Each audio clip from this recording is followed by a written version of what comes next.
Hindi na nakapalagpa ang isang high-value individual sa isang bypass operation at nasamsam mula sa kanya ang mahigit 800,000 pisong halaga ng shabu sa Iloilo City.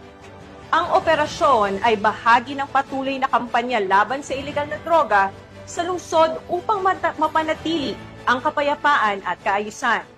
Patrolwoman Lynette Sablon sa report. Arestado ang isang high-value individual sa isang matagumpay na buy-bust operation na isinagawa ng Iloilo City Police Office City Drug Enforcement Unit nito lamang kaisa ng Setyembre taong kasalukuyan sa Barangay Cuartero, Haro, Iloilo City. Kininala ang suspect na si alias Peter, 34 na taong gulang, residente ng Barangay Cuartero, Haro, Iloilo City. Ang operasyon ay pinamunuan ni Police Captain Roque Jimeno III, OIC ng CDEU, katuwang ang mga tauhan ng ICPS-9, SDEP, PIDEG, SOU-6, SWAT, ICPO at RIU-6.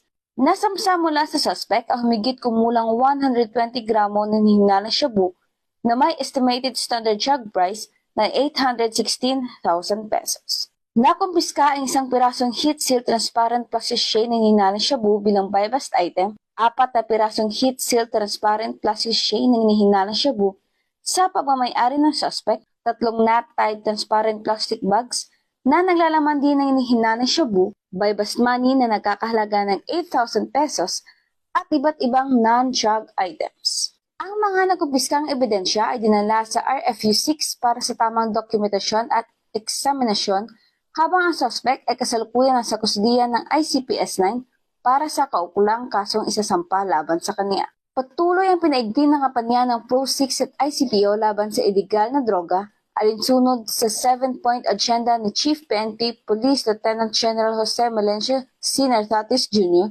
upang mapanatili ang kaligtasan at kaayusan ng komunidad tungo sa mapayapang bagong Pilipinas. Mula rito sa Western Visayas, ako inyong PNN correspondent, Patrolwoman Lynette Sablon, alagad ng batas, tagataguyod ng Balitang Pulis.